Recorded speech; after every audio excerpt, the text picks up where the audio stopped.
What a life, eh, freak? 1 minute you're playing 21 and horse on the courts in Harlem, and the next moment you're in the showroom, configuring the gunmetal and graphite exterior of your luxury car and your iPad mini. Oh, I bet you get a crazy crowd when you drive that car around the block in the old neighborhood, huh? Yeah, I'm living the dream. Mad pandemonium. But folks from back around the way are real proud of me. Yeah, I hear you. Local kid makes good. You know, it kind of reminds me of when I took my tech stock public and I rang the New York Stock Exchange bell and my mom's friends called her up and said, "Maggie, is that your son on Bloomberg News this morning ringing the bell?" And my mom says, "Yes, sirree, Bob, it was him." That was a great moment, freak. And you know, our lives are like a pearl necklace of great moments, all strung together with the finest silk thread of memories. And we have to be very careful how we cultivate those pearls and we thread that necklace. Does this meeting by any chance have to do with Vic Van Leer? I grew up in the burbs, freak. I wasn't poor, upper middle class, comfortable. My daddy worked as an accountant for one of the largest insurance firms in the country. Smart with his money. Mom didn't have to work. I went to boarding school. And then my dad died of a heart attack when I was a freshman at MIT. I was a movie geek, wanted to be a civil engineer, but I made my fortune by becoming a hybrid of both those interests. My dad didn't want me to be an accountant. Oh, listen to this. My best friend was a guy named Isidore. Yeah, we called him Izzy. He was one of the smartest human beings I have ever met in my life. I mean, Izzy was taking second-year college calculus courses as a high school sophomore, right? Straight-A student, full ride to MIT. Izzy had the world at his fingertips. But he was always looking for trouble, and trouble found him. He ran with the wrong crowd. And when we got to MIT, he got this great job working for a financial consulting firm in Boston. But every weekend, he would fly to Vegas. You see, Izzy had a system for counting cards in Vegas that had the big casinos on the Strip. Oh, stymied. He would come back to MIT with suitcases filled with $200,000 in cold cash. What? Yeah. So your man Izzy was getting hit off like that? Like a fat rat in a cheddar cheese factory, freak. Okay, so what happened to this dude Izzy, because he's dope? No, not dope. Dead. After he'd been missing for 3 weeks, the Nevada State Police never found hide nor hair of Isidore. And our friendship took a hit when he asked me to hang out with him in Vegas, and I said I wouldn't do it because I knew he was on a dark and twisted path in his life. And yes, he was my dude. But no way was I gonna throw my life away trying to show my loyalty to a guy who really and truly didn't understand what loyalty was all about. So this meeting is about Vic. Correctamente. Okay, well, sir, Vic isn't Izzy. And why's that, freak?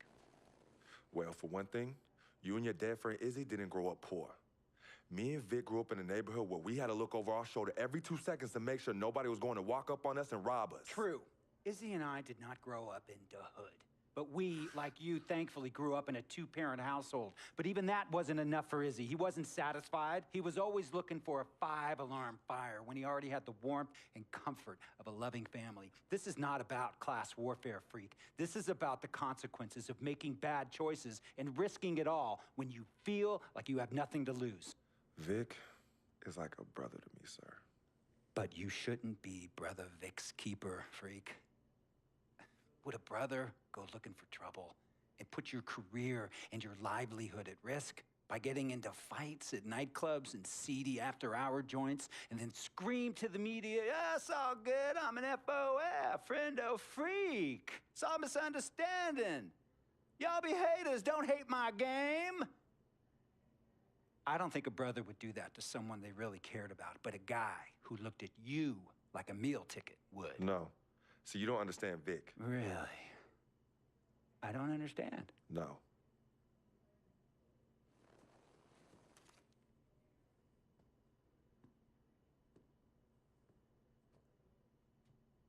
Look, man, it was a misunderstanding with the guy in the next VIP booth. His honey started flirting with me, so naturally I started flirting back. Next thing I know, Captain Cornball's off my grill piece beefing. Next thing he know, he got a two-piece and a biscuit on his left eye. Hey, I don't know who hit him. And it damn sure wasn't me. Hey, Captain Cornball's mad because I'm an FOF, friend of Freq. Hey, but check this out, though. He needs to train that hottie before he leave the house, though.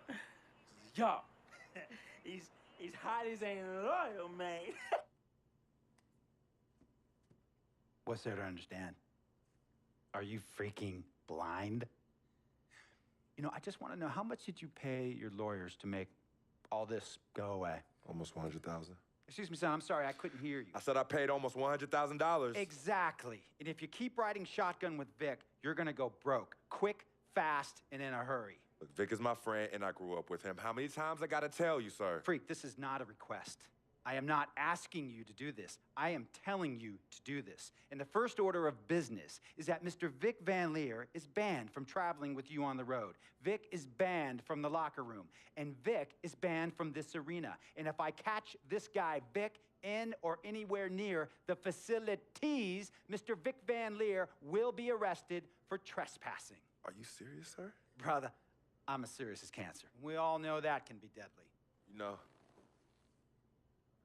when me and Vic were kids, playing summer tournaments at the Dome, we always imagined making it to the pros, right? And after the crowds left, just a street light was on the court, like 11:30, 12 midnight, even 1 in the morning sometimes. We used to practice player introductions, running on the court, giving dap, high-fiving the teammates. Vic, he would act as an announcer. You know, he would introduce me, announce my name on the loudspeaker, and the Jumbotron would flash my image like a little guy dressed in long shorts and a jersey. And now, fresh off his 3-game, 62-point scoring streak, the youngest player to ever do so in NBA history, Frequency Vibrations.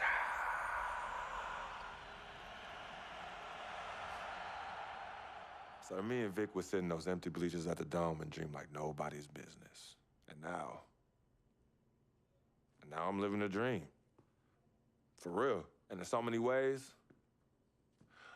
Vic was part of that. Please, listen to me. I mean, I know this guy's your dude from way back.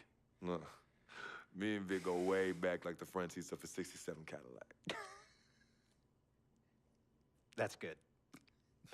We go way back.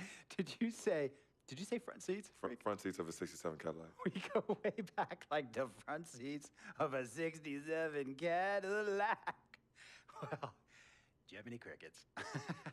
I'm gonna be the hit once again at Herbie Allen's Sun Valley Shindig because my fellow billionaires love it when I walk and talk that talk. So that almost sounds... No, let me tell you exactly what it sounds like.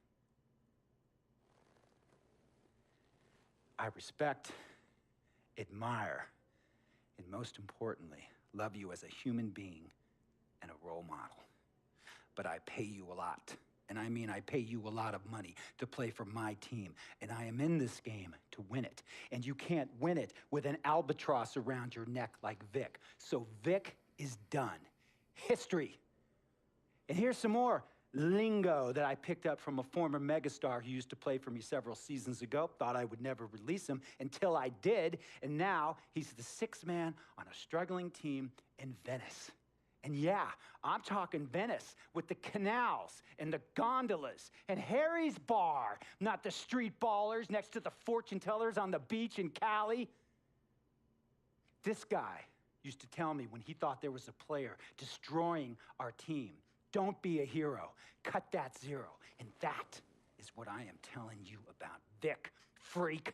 Don't be a hero, cut that zero. The only thing